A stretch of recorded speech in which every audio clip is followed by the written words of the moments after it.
I'll never forget the day of our 25th birthday. Samantha got the keys to a brand new BMW, and I got a cheap perfume from Dollar General for about $3. Ling ling. I simply got up and left the restaurant. And a year later, my parents asked me to pay off their overdue mortgage on the house they'd left to my sister. Well, let's take it one step at a time. My name is Anna. My family calls me Annie. I have a twin sister, Samantha. Everyone calls her Sam. We recently turned 25. We're identical twins. But that's where the similarities end. I work as a sales manager in a trading company. Nothing special. A regular office. A Salesforce system. Cold calls. Reports in Excel. Sam got a job as a sales consultant at Nordstrom in the luxury brands department. She sells handbags for $3,000 to wealthy women in New York City, who fork out that kind of money without blinking an eye. Our parents own a small construction company and a home security company. They do home finishing work in the Hamptons. Dad manages the teams and negotiates with clients. Mom does the accounting.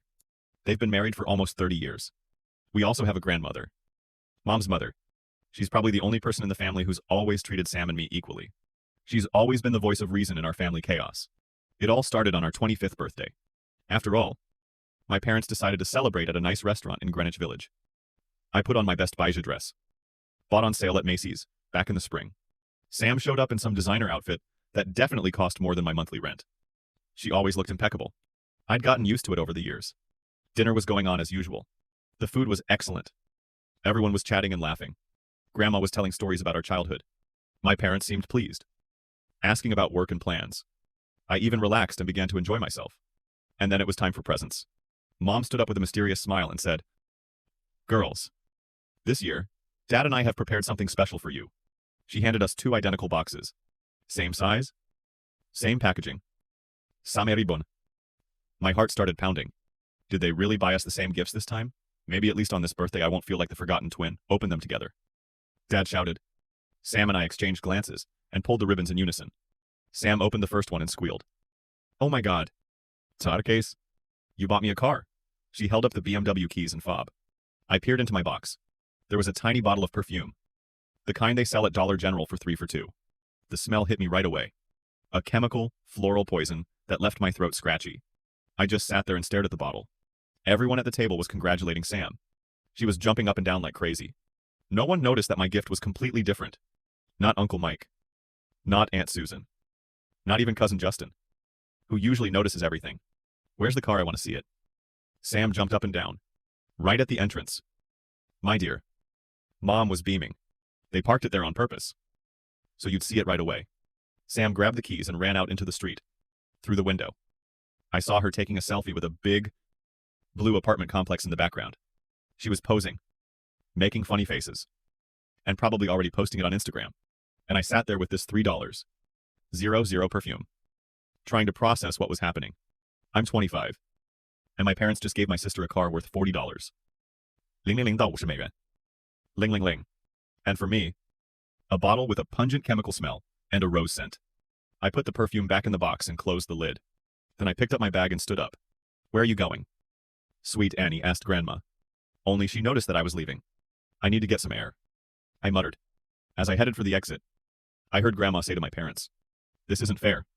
Both girls were supposed to get the same gifts. We didn't do anything wrong." Dad replied, "Annie was an ordinary office worker, and Sam worked in a prestigious place. She had to maintain her image. It was still unfair." Grandma was already speaking more quietly. I kept walking. In the parking lot, I got into my used Toyota and sat there for a few minutes, collecting myself. My hands were shaking slightly. I checked my phone the entire way to my 1-bedroom apartment in a residential area. I waited for someone to call and ask why I'd left my own birthday party. No one called. Not Mom. Not Dad. Not even Sam when I finished the photo shoot. As if I'd vanished from my own celebration, and no one had noticed. That night, lying in bed, I started remembering all the times this had happened. It wasn't the first time. It had been happening my whole life. I just convinced myself it wasn't that bad. Growing up, our birthday cakes always had happy birthday written on them. Mom said there wasn't enough room for both names, but the cake was for both. Birthday presents were supposedly identical, but that was never true. My sister got a collectible doll, and I got a Chinese knockoff from the market. She got a brand new bike, and I got last year's model on sale. 7 years ago, I enrolled in the university's fee-paying program. I tried to work at the university bookstore and in the student cafeteria to pay for my studies and dorm room. I ate instant noodles almost every night. And bought extra textbooks on Craigslist, or sat in the reading room. Sam didn't get into university. She didn't have enough credits, but her parents, without batting an eye, paid for her tuition, dorm room, and even pocket money. That's all. She didn't lift a finger during her studies. I've been renting a one-bedroom apartment for 3 years now. It's $500 a month. Utilities are limited. I buy my own groceries, pay my own insurance, and manage on my own. My sister also lives separately, but her parents rent her an apartment. They transfer $600 a month, bought furniture, and still give her money for incidentals. But those BMW keys versus the perfume from Dollar General dotted the I's and crossed the T's. It wasn't about strengthening my character or showing love in a special way. They genuinely believed that Sam was more important to them, that her life, her happiness, her success meant more than mine. A month passed after our birthday, and no one from the family contacted me. Not a message. Not a call. Nothing. It was as if I'd never existed. I checked my phone 100 times a day, in case I'd missed it. But it was empty. Every day I went to the office, came home, watched TV series on Netflix, and tried not to think about how my parents and sister had simply erased me from their lives. I told myself I was only better off without their drama. But honestly, it hurt. A lot. And then one day, the phone rang. My sister Sam appeared on the screen. I almost hung up. But curiosity got the better of me. Hi. Annie. She sounded suspiciously cheerful. Can you believe it? My parents rented me a new apartment. A stunning 2-bedroom apartment right in the center on Park Avenue. Huge windows. Walking distance to all the trendy places. Of course. They rented it. What else would you expect? Great. I managed to squeeze out. Listen. I need help moving this weekend. Will you come? I need to pack and move my things. I pulled the phone away from my ear and stared at the screen. After a month of completely ignoring her, she calls and asks me to help her move. As if I'm obligated to be her free mover. I can't. I snapped. I have business. What business? Her voice immediately became sharp. What could be more important than helping her sister? It's just business. Sam. Personal. Are you kidding me? She started shouting. Family comes first. You have to put everything aside and help me. That's how sisters do things. I heard that haughty tone in her voice. The same one she'd used since childhood when she needed something. I'm not coming, I said calmly, hanging up before she could finish. My hands were shaking a little. I'd never said no. Never to Sam before. For years. I dropped everything whenever she needed something. An hour later, the phone rang again. This time it was Mom. Annie. What the hell is this? Sam called me in tears. Saying you refused to help me move. What's wrong with you? Just like that. Right out of the gate. I told you I'm busy. What are you doing? She's your sister. Anna. She needs help. She has a car now. Let her hire movers, or ask one of her friends. Don't be silly. You know how much movers cost? And her friends all work on weekends. Then maybe you and Dad could help. There was a pause. Then Mom's voice turned icy. Annie. I don't understand this attitude. You should be ashamed of yourself for being jealous of your sister. Dad and I bend over backwards to provide for both of you. And this is the gratitude we get. I'm not jealous. I'm simply done with this circus. Stop pretending that you and Dad don't have a favorite. Stop helping someone who already gets everything while I'm the one paying for it all. Anna Miller. You're acting like a child. Your sister has a hard time working in this boutique. So it's not hard for me. I didn't say that. But that's exactly what you meant. There was another long pause. Then Mom muttered through clenched teeth. I think you need to reconsider your priorities. It's customary in our family to help our relatives. You're right. It's customary in our family. Maybe you could tell me about it. Sam and I hung up. For the next few days, they bombarded me with calls. My father left voicemails on WhatsApp, saying I was a disgrace to the family. My mother sent me long messages on iMessage about how selfish and ungrateful I was. My sister bombarded me with angry comments on Instagram, calling me a terrible sister, envious and petty. I ignored everything. A week later, the calls stopped. Silence returned. And you know what? The silence was better than their constant demands and attempts to make me feel guilty. During those quiet months, I did something I couldn't afford before. I started saving. Really saving. I disabled all the transfers and bills I had once paid for Sam in my banking app. I opened a separate account and started saving from every paycheck. It wasn't much at first. Just $50, $70 a month. But it was something. You see, I'd never been able to save $1 before because I was constantly funding Sam's expenses. For 3 years, I paid her utilities and internet. It was debited from my card. Mom asked me to help when Sam first moved out. And that temporary help became permanent. And it wasn't just about the bills. Sam spent her entire salary on herself. Every day. She had business lunches at trendy restaurants instead of bringing food from home. She bought expensive clothes, shoes, and bags, supposedly to maintain her image at work. And when she ran out of money for the basics, she'd call me Annie. Can you lend me $30? I'll pay you back next week. Annie, I'm completely out of food. Can you spare $50, $70 for groceries just until payday? Next week never came. Payday didn't matter either. She always needed money for something else. And for some reason, I was the one who had to cover her basic expenses. But now that Sam was no longer begging for money, I saw what my real budget looked like. I was amazed at how much I'd managed to save without funding someone else's obsession with designer clothes. By winter, I had almost $800 in my savings account. Not millions. Of course. But it was my money. Earned and saved, without anyone's help. The feeling was unusual. But pleasant. The family silence continued all autumn. In October, I wished my dad a happy birthday. No response. In November, I sent my mom a wedding anniversary greeting. Silence. I wasn't even invited to a single celebration. 25 years of family celebrations. And suddenly, I simply ceased to exist. New Year's was approaching, and I was getting ready to celebrate it alone for the first time. Then my grandmother called Dear Annie. This year, the New Year's table will be at my place. I'd be so happy if you came. A wave of relief washed over me. At least someone in the family remembered I existed.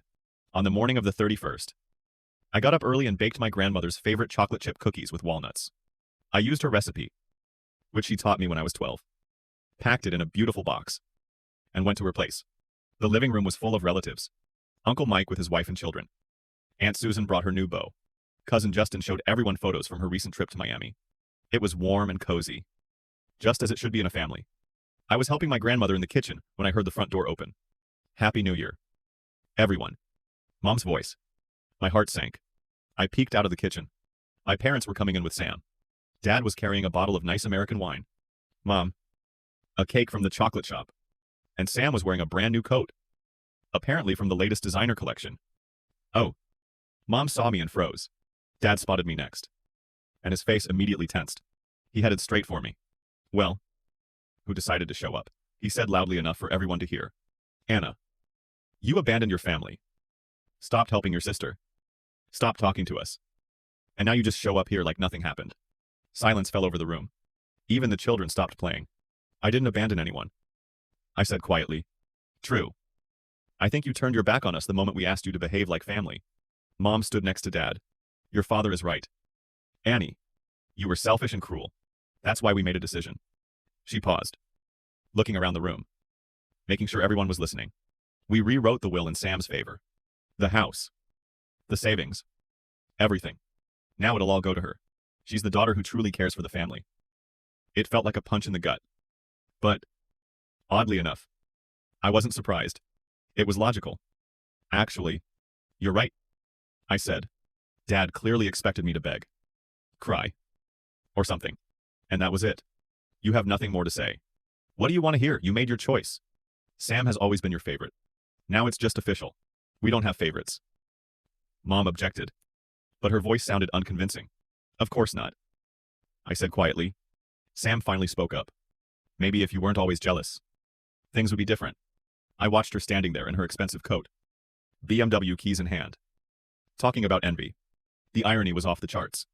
I'm not jealous. Sam, I just stopped pretending we have a normal family. You're unbearable. Dad barked. Come on. Girls. We don't need any more drama here. And just like that, they left. Mom grabbed her cake. Dad drank wine. And Sam followed. The whole visit took about 10 minutes. After they left, the room remained quiet. Then Uncle Mike said, "That was harsh." Grandma immediately hugged me and said, "Sorry, dear, that you had to hear that. It's okay. Grandma, I'm used to it." The rest of New Year's Eve was surprisingly pleasant. My relatives tried to engage me in conversation. Aunt Susan's boyfriend turned out to be the life of the party. Justin and I discussed work and her travel plans. This is how family holidays should be. A few more months passed. I continued working, saving money, and living my quiet life. I'd occasionally hear news about my parents and Sam from my grandmother, but it didn't affect me anymore, as if I were listening to stories about complete strangers. And then, a week before my 26th birthday, my mother called. I almost hung up, but something made me answer. Annie, we need to talk. You can come over to our house. There was something new in her voice. Desperation. Perhaps. What should we talk about? Come tomorrow. It's important. Against my better judgment. I agreed. The next day, I arrived at my childhood home. It seemed smaller than I remembered, and the yard was clearly in need of some renovation. Dad opened the door. He looked tired. Older. Thank you for coming, he said. It was probably the first time in his life he thanked me for anything. We were sitting in the living room, where I'd spent so many years trying to earn their attention and approval. Now the house felt foreign. Annie? Dad had started it. Construction is going through tough times right now. There are no orders. Materials have gone up in price. The company is on the brink. Mom intervened. We could lose the house. The mortgage is overdue. The bank is putting pressure on us, threatening to put it up for auction. I sat and waited for them to get to the point. We need your help. Dad squeezed out. Only temporarily. Until we get things sorted out. I laughed. I couldn't help it. You want me to pay the mortgage on the house you left to Sam, that's not the point. Mom spoke quickly. The main thing is that the family doesn't end up homeless. Have you asked Sam for help? She's having her own financial difficulties. Mom immediately replied. The store has interest rates. But they're small. Plus, she's planning a wedding. Big expenses. Dad added. A restaurant for 50 people is booked. She's getting married. Yes. To a wonderful young man. They're very happy. Of course. She was happy. Of course. Everything was going perfectly for Sam, while her parents were sitting here begging me for money. I won't pay for a house I won't get. I snapped. If you need help, ask your beloved daughter. Mom burst into tears, practically sobbing into the living room. We'll lose everything. Annie. We'll end up on the street. You know what? Mom. I cried a lot because of you and Dad too. Your tears don't affect me anymore. I got up, picked up my bag and said, ask Sam. She'll still get the house. Of course. Sam called me that evening. Are you completely out of your mind? She yelled instead of saying hello. Mom called me in tears. You refused to help them. They could lose the house. Then you help me. You'll get it anyway according to the will. I don't have any extra money right now. I'm planning a wedding. Can you imagine how much that costs? No. I've never been married. Don't joke. These are our parents. These are your parents. I'm free labor for them. You're talking nonsense. They've always treated us the same. I hung up. The next day, Grandma called. Your parents came by yesterday. They wanted me to pressure you about the money. I refused. I remember very well how they treated you all these years. My dears. Thank you. Grandma. But they asked me to tell you that they want to work things out. They say they miss you. Can you tell them that I'm not ready for any reconciliation? Not yet. Another 6 months passed. I learned from my grandmother that my parents had to sell their country house. They'd paid off their debts, but were only able to buy a small studio apartment on the outskirts. Sam, apparently, also stopped communicating with them as soon as she realized they could no longer pay her rent or help with the wedding expenses. I felt sorry for them for about 5 minutes. And then I remembered 25 years of being treated like a nobody. A couple of weeks later, I ran into Jessica Smith, Sam's classmate and friend, at an intersection. Jessica always loved to gossip. So, I wasn't surprised when she immediately started chatting. Oh, Annie. I was supposed to be Sam's maid of honor. But it looks like there's no wedding. What do you mean? But she moved in with her fiancé. And things seem to be bad. He constantly demands that she chip in for groceries and utilities. And you know your sister. She spends her entire salary on clothes. Jessica leaned closer to me, as if sharing a secret. He is furious about this. He works as a foreman on a construction site. He doesn't earn millions. He was counting on her to contribute. But Sam acts like it's beneath her dignity. They argue constantly. My friend Lisa, who lives in the same building, says, the neighbors can hear everything through the wall. It's a panel house. He yells, I'm not your sugar daddy. I'm not going to pay for everything. And Sam yells back that he knew the lifestyle she was used to. I tried to feign surprise, though that's exactly what I expected. So, there won't be a wedding. Unlikely. Liza thinks he is planning to move out. A few days later, my grandmother called me with news. Your parents are asking about you. They want to know how you're doing. I'm doing well. They're saying again that they'd like to improve our relationship. I paused, thinking, what did you tell them I said I'd ask you? But, Annie, you don't owe them anything. Do you understand? I understand. Grandma, you've built a good life. You have a job, a place to live, savings. You don't need their approval. She was right. In a year and a half, I saved almost $3,000, and got a promotion to senior manager with a bonus. I made friends with my colleagues and started going to the bar near the metro together on Fridays. I even started dating Tim from the accounting department. It's nothing serious yet. But he's sweet and treats me like I'm important. We'll tell Grandma I'm not ready to get back together yet. I finally said. And what if they ask when I'll be ready? I don't know. Maybe never. Honestly, I wasn't sure if I even wanted them back in my life. For the first time since childhood, I felt calm. Not constantly expecting trouble. Not tormented by the question of why I wasn't good enough. Not wasting money and stress on people who considered me expendable. Did I sometimes miss my family? Yes. But I missed the family I dreamed of. Not the one I had. I missed parents who would be proud of me. Treat me fairly. And notice when I left the room, unfortunately, I never had parents like that. What I have now is better than before. I have a grandmother who loves me unconditionally. Friends who appreciate me. A boyfriend who thinks I'm smart and funny. Worthy of his time. A bank account. A rented apartment. And a job where my work is respected. I have a life that belongs to me. Tim and I are considering renting a place together. Maybe we could rent a 2-bedroom apartment in a neighborhood in Queens. We're still just discussing it. But it's nice to think about creating something with someone who truly wants to be close. He doesn't know my family. And I'm not sure I ever will. Sometimes I wonder what would have happened if I'd agreed to help my parents with the mortgage. Continued to support Sam financially. And continued to play the role of grateful daughter. I probably would have remained poor and alone. Only with far less self-esteem. Now, looking back on that anniversary, I think it was the best gift my parents ever gave me. Not the perfume from Dollar General, but the epiphany. The moment when their blatant bias became so obvious, so cruel, that I could no longer pretend. It took me 25 years to realize I deserve more than just being someone's backup plan. But better late than never. Really. Now I sleep soundly. Pay my own bills. Make my own decisions. And surround myself with people who truly care about me. It's a wonderful feeling. If my parents ever figure out how to treat me like a person, and not just a nobody, then maybe we'll talk. But I'm not waiting for that moment. Second story. On our anniversary, my husband said that I was a beggar and was sitting on his neck. But he didn't know something. Để khắc phục lỗi không nhất quán về tên nhân vật, tôi đã sửa lại toàn bộ câu chuyện để tên nhân vật nữ chính được thống nhất là Lina. The evening was in full swing. The huge table, covered with a snow-white tablecloth, was laden with appetizers, entrees, and sweets. The air was thick with the scent of expensive wines and fine cigars. The guests were laughing, clinking glasses, and discussing the latest news. I sat at the center of this spectacle, like a spectator forced into the front row. This day was supposed to be special. Our wedding anniversary. Even though it was only 1 year, I was hoping my husband would surprise me with something touching and memorable. But instead, he decided to throw a grand reception, inviting his colleagues, friends, and business partners.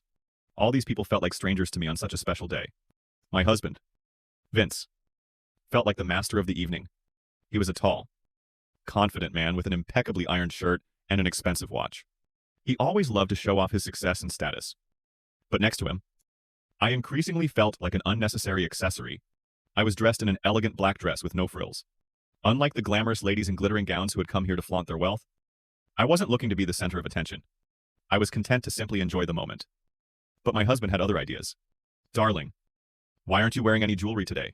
Vince suddenly asked, turning to me, his voice loud enough for everyone to hear. I looked at him, unsure of the question. I like minimalism. I replied calmly. Oh, right. I forgot. He chuckled and raised his glass. My wife doesn't have extra money for such things. She's a modest woman. You could even say she's destitute. Silence fell over the room. A few people exchanged nervous glances. And someone chuckled, joining in the joke. My cheeks flushed. My heart sank. How could he? In front of everyone. I slowly placed my glass on the table, trying to maintain my composure. There was no point in making a scene. But inside, everything was seething. None of the guests intervened. No one said he'd gone too far. They were just waiting to see how I would react. But Vince had no idea that his penniless wife wasn't actually the modest girl he'd met a year and a half ago. He didn't know that the company where he worked in a high-paying position belonged to me. Well then. I took a sip of wine and smiled slightly. If this is your toast, so be it. Vince smirked contentedly, confident in his impunity. He considered me submissive, weak, and incapable of standing up for myself. He had no idea that this evening would soon change his entire life.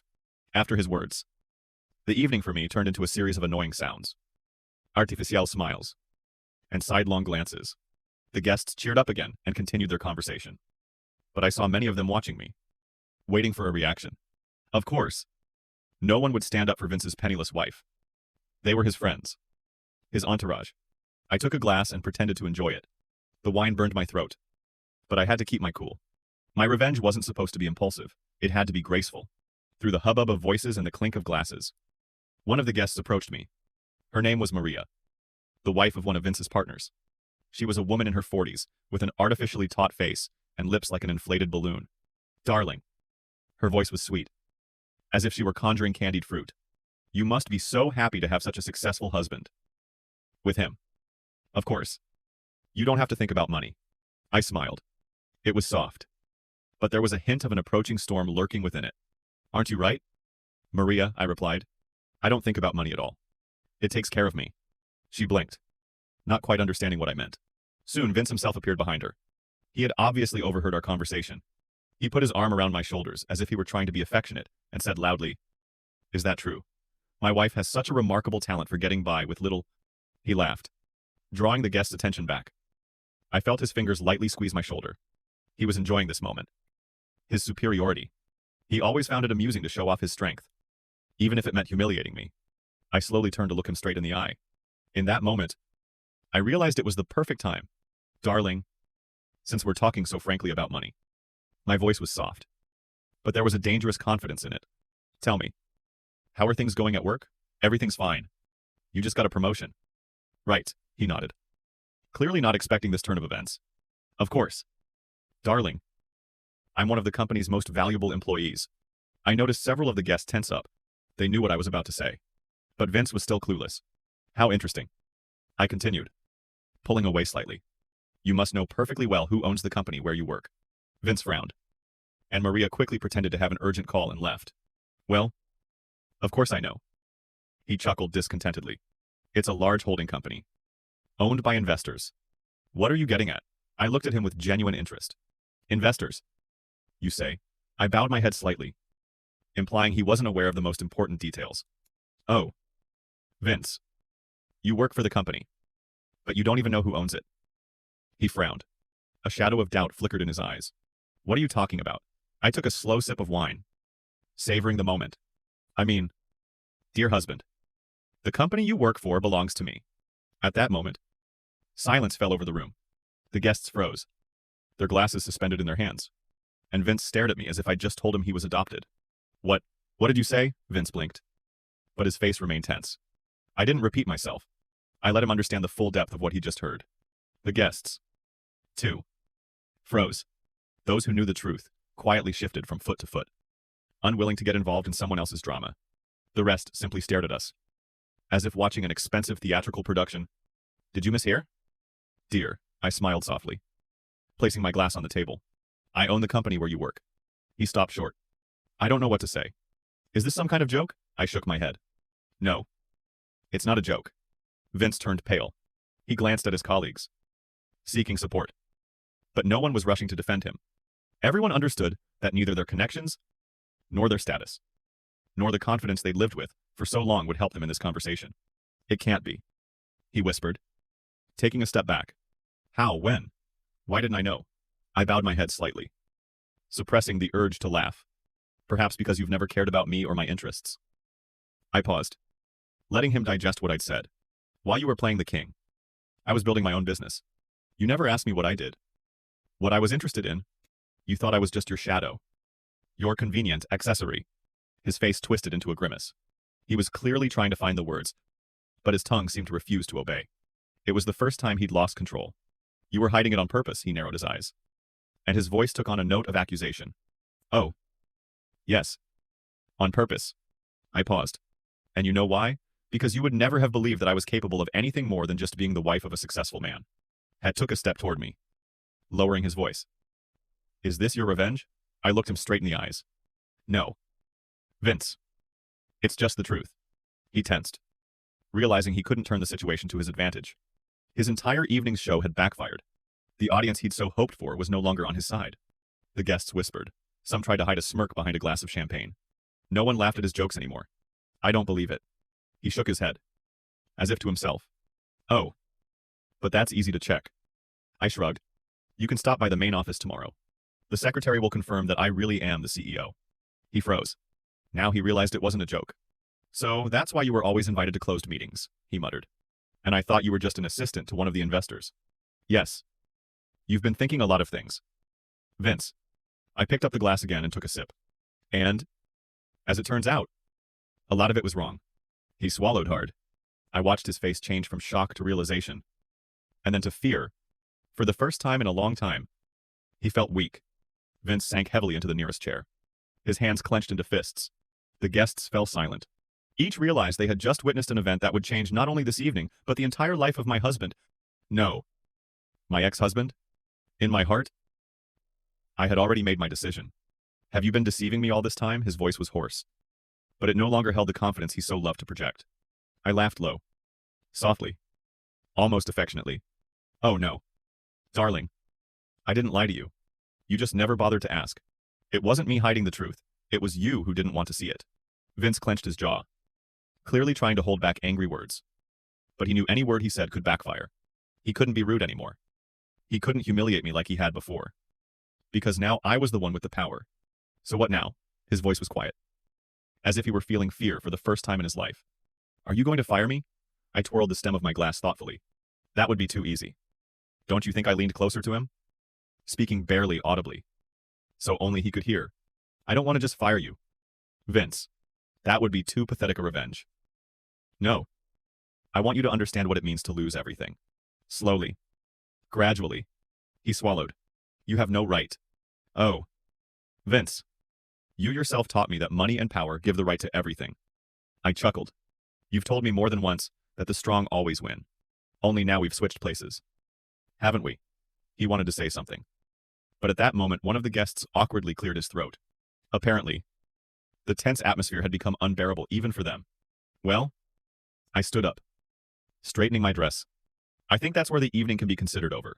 The guests took the hint and began to hurriedly pack. No one wanted to remain in the center of the storm, which was only gaining strength. When the last guest left, Vince remained sitting in his chair, staring into space. He was no longer the self-assured man I knew. No. Sitting before me was a man who had lost control of his own life. I headed for the exit. But before I did, I stopped and turned around. See you in the office tomorrow. Vince. We'll have many interesting things to discuss. And without waiting for his answer, I left. The next morning, I arrived at the office earlier than usual. The secretary greeted me with a knowing smile. She, like many others at the company, had long known who I really was, but had never given it away. I walked confidently into my office, relishing the thought that today would be the beginning of a new chapter in my life without Vince. An hour later, the door opened, and my husband walked in. Yesterday's glimmer of self-confidence had vanished, replaced by nervousness. He looked as if he hadn't slept all night. His hair was slightly tousled, and his shirt, though ironed, hung on him as if he'd thrown it on in a hurry. Sit. I gestured to the chair in front of me, but he remained standing. We need to talk. His voice was muffled. Lena. I raised my hand, stopping him. You're not here as my husband. Vince. You're here as my subordinate. He blinked, but said nothing. So I folded my hands on the table, looking straight at him. We both understand that after yesterday, your authority in the company has been greatly damaged. What do you think the team will say when they find out how you humiliated your wife and then it turned out she's your boss? He clenched his fist sharply. Are you firing me? I shook my head. No. I'm too smart for that. Firing you means letting you leave with dignity. And I want you to understand what it means to lose everything slowly. Vince gritted his teeth. And what are you going to do? I smiled. I'm transferring you to a branch in another city. To a lower level position. No more high office. No more power. No more subordinates.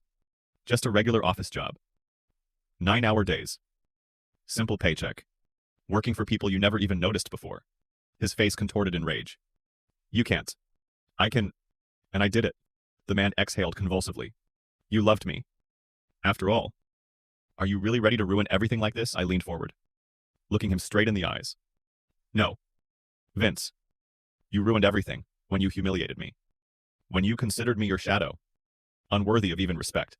Now you're simply getting what you deserve. He was silent. It was the first time I'd seen him so broken.